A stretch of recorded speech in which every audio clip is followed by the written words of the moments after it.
21 की उम्र कोई जादुई लकीर नहीं होती, लेकिन अन्वी के लिए ये उम्र बदलने का नाम थी। आईने में वही चेहरा था, पर नज़र बदल चुकी थी। अब वो सिर्फ लड़की नहीं थी, बल्कि अपने सवालों, इच्छाओं और डर के साथ एक औरत बन रही थी। कॉलेज का आखिरी साल चल रहा था, शहर नया था, आज़ादी नहीं थी और अकेलापन चुपचाप उसके कमरे में रहने लगा था। तभी उसकी जिंदगी में आई सिया, 23 की, आत्मविश्वासी, खुलकर हंसने वाली। सिया से बात करना आसान था। वो अन्वी की बातों को बीच में नहीं काटती थी, बस सुनती थी, जैसे कोई पहली बार उसे पूरा देख रहा हो। धीरे धीरे दोस्ती कुछ और बन गई। कभी उंगलियां आपस में टकरा जाती, कभी आंखें देर तक रुक जाती। अन्वी को समझ आने लगा कि ये सिर्फ दोस्ती नहीं है, पर दिल जितना साफ था, जिंदगी उतनी सरल नहीं थी। उसी समय उसकी जिंदगी में था आरव, 24 साल का, शांत और समझदार। आरव के साथ अन्वी सुरक्षित महसूस करती थी। उसके पास बैठकर उसे अपने शरीर और मन के बदलावों को लेकर शर्म नहीं लगती थी। आरव उससे सवाल नहीं करता था, बस मौजूद रहता था। कभी कभी कुछ पल ऐसे होते जहां शब्द रुक जाते और दोनों समझ जाते कि इस चुप्पी के पीछे क्या है। अन्वी को पहली बार महसूस हुआ कि जवानी सिर्फ शरीर का बदलना नहीं होती, वो मन का टूटना जुड़ना भी होती है। कुछ रातें ऐसी थीं जब वो बिस्तर पर लेटी रहती, छत को घूरते हुए सोचती, क्या ये बेचैनी सामान्य है, या मैं किसी ऐसी चीज को चाह रही हूँ जिसे नाम देना मुश्किल है। उसका शरीर अब पहले जैसा नहीं लगता था। आईने के सामने खड़े होकर वो खुद को देखती, कभी गर्व से, कभी डर से, क्योंकि जो बदल रहा था वो सिर्फ शक्ल नहीं थी, उसकी भीतर की जरूरतें भी बदल रही थी। सिया को ये सब बिना कहे समझ आ जाता था। एक शाम कॉलेज के बाद दोनों कैफे में बैठी थी। खिड़की के बाहर हल्की बारिश थी। सिया ने बिना देखे कहा, तुम आज बहुत चुप हो। अन्वी ने कप को दोनों हाथों से पकड़ा। कभी कभी लगता है मैं अपने ही शरीर से बात नहीं कर पा रही। सिया ने उसकी तरफ देखा। उस नज़र में कोई सवाल नहीं था, बस स्वीकार था। जवानी ऐसे ही आती है, सिया बोली, धीरे धीरे नहीं, बल्कि अचानक। उस पल अन्वी की आंखें भर आईं, क्योंकि पहली बार किसी ने उसकी उलझन को गलत नहीं कहा। लेकिन सिया के साथ हर मुलाकात के बाद अन्वी के भीतर एक खालीपन और गहरा हो जाता था, और फिर वो आरव के पास चली जाती थी। आरव का कमरा साधारण था, दीवारों पर किताबें, एक पुरानी कुर्सी और वो शांति जो शोर से थके इंसान को राहत दे। आरव उसके पास बैठता, बहुत पास नहीं, बस इतना कि अन्वी को अकेलापन ना लगे। कभी कभी अन्वी बिना देखे उसका हाथ पकड़ लेती। उस स्पर्श में कोई जल्दबाजी नहीं होती, बस एक भरोसा कि यहाँ उसे समझाया नहीं जाएगा। एक रात अन्वी ने फुसफुसाकर कहा, मुझे डर लगता है, मेरी चाहतें मुझसे तेज चल रही हैं। आरव ने जवाब देने में देर की, फिर बहुत धीमे बोला, डर इस बात का नहीं होना चाहिए कि तुम क्या महसूस करती हो। डर इस बात का होता है कि तुम उसे दबा रही हो। उस वक्त अन्वी रो पड़ी। वो रोई इसलिए नहीं कि कोई दर्द था, बल्कि इसलिए कि कोई उसे संभाल रहा था, बिना छुए। लेकिन इंसान एक साथ सब कुछ नहीं झेल सकता। सिया के साथ अन्वी का रिश्ता दिल का था, अधूरा मगर सच्चा।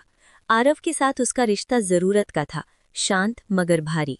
और अन्वी खुद के बीच में कहीं खोती जा रही थी। एक रात उसने डायरी में लिखा, मैं किसी एक को नहीं चुन पा रही, क्योंकि मैं खुद को अभी पूरा नहीं जानती। कल सुबह उसे सिया से मिलना था, और शाम को आरव ने कहा था, अगर बात करनी हो, मैं हूँ। अन्वी खिड़की के पास खड़ी थी। बाहर वही शहर, वही रोशनी, लेकिन उसके भीतर सब कुछ हिल रहा था। उसने आंखें बंद की और पहली बार खुद से पूछा, क्या मैं प्यार ढूंढ रही हूँ या खुद को। अगली सुबह अन्वी की नींद देर से खुली। नींद भी आजकल उसकी अपनी नहीं रही थी।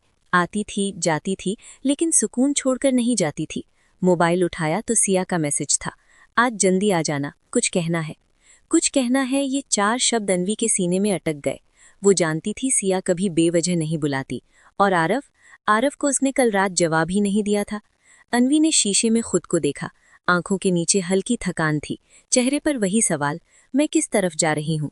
कॉलेज पहुंची, लेकिन क्लास में मन नहीं लगा। लेक्चरर की आवाज़ पीछे छूटती रही और उसके अंदर की आवाज़ तेज होती गई। अगर मैं सिया के पास गई तो क्या मैं आरव को खो दूंगी? अगर आरव के पास रुकी तो क्या मैं खुद को धोखा दूंगी? शाम को सिया के फ्लैट पहुंची। दरवाज़ा खुला। सिया सामने खड़ी थी, बिना ज्यादा सजे, बिना किसी बनावट के। आ गई। उसकी आवाज़ में वो अपनापन था जो अन्वी को तोड़ देता था। कमरे में अजीब सी शांति थी। टीवी बंद, खिड़की खुली, पर्दे हवा में हिल रहे थे। सिया ने चाय बनाई। दोनों आमने सामने बैठी थीं, लेकिन कुछ पल कोई बोला नहीं। फिर अन्वी बोली, मुझे नहीं पता कि मैं क्या चाहती हूँ, लेकिन मैं सच बोलना चाहती हूँ। सिया ने बस सिर हिलाया, मुझे जानता हूँ, और मुझे इससे फर्क नहीं पड़ता कि तुम्हारा दिल कहाँ है, मुझे फर्क पड़ता है कि तुम उसे सुन रही हो। अन्वी ने पहली बार महसूस किया किसी ने उसे बिना रोक टोक, बिना दबाव के पूरा देखने की कोशिश की। कहीं न कहीं यही सच्चा प्यार था। फिर अगले दिन अन्वी ने आरव से मिलने का तय किया। आरव शांत, संयमित और वही ठहराव लिए खड़ा था। तुम आए? उसने कहा। अन्वी ने सिर हिलाया। मैं सिर्फ जानना चाहती हूँ कि मैं खुद के लिए सही हूँ या नहीं, और मुझे तुम्हारी मदद चाहिए खुद को समझने में। आरव ने पहली बार मुस्कुराया। मैं तुम्हें रास्ता नहीं बताऊंगा, लेकिन मैं तुम्हारे साथ चल सकता हूँ जब तक तुम खुद को ढूंढ रही हो। अन्वी ने गहरी सांस ली। उसने महसूस किया दोनों अलग रास्तों पर खड़े थे, पर उसका मन अब अकेला नहीं था। उसने पहली बार अपने अंदर की उलझन को स्वीकार किया, पहली बार अपने डर को अपनाया, पहली बार खुद से प्यार करने की शुरुआत की। बारिश फिर से गिर रही थी, सड़कें चमक रही थीं, लेकिन अब अन्वी महसूस कर रही थी वो अकेली नहीं थी।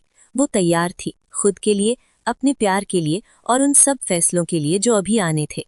कुछ हफ्तों बाद अन्वी ने महसूस किया कि उसका दिल अब उतना उलझा नहीं था। वो अब जानती थी किसी को चुनना केवल प्यार की बात नहीं थी, सबसे जरूरी बात थी खुद के साथ ईमानदार रहना। सिया के पास जाने पर उसे अपने जज्बात मिले, सच्चाई, गर्माहट और अपनापन। आरव के पास जाने पर उसे भरोसा और शांति मिली। दोनों अलग तरह के थे, दोनों अलग तरह की जरूरतें पूरी करते थे, लेकिन सबसे अहम बात, अब अन्वी खुद के साथ थी। एक शाम झील के किनारे खड़ी होकर उसने अपने भीतर की गहराई को महसूस किया। बारिश हल्की थी, हवा ठंडी। उसने अपने हाथ फैलाए और खुद से कहा, मैं अपनी पहचान पा रही हूँ, मैं अपनी भावनाओं को समझ रही हूँ, और अब मैं किसी भी फैसले में भाग नहीं जाऊंगी। मैं खुद के साथ सच बोलूंगी। सिया और आरव दोनों उसके जीवन में रहेंगे, लेकिन अब वो सिर्फ उनकी छाया में नहीं जी रही थी, वो अपनी दुनिया की मालकिन थी। और पहली बार अन्वी ने खुद से मुस्कुराया, क्योंकि उसने जाना सच्चा प्यार और सच्ची जवानी सिर्फ दूसरों में नहीं, बल्कि अपने भीतर भी हो सकती है। दी एंड।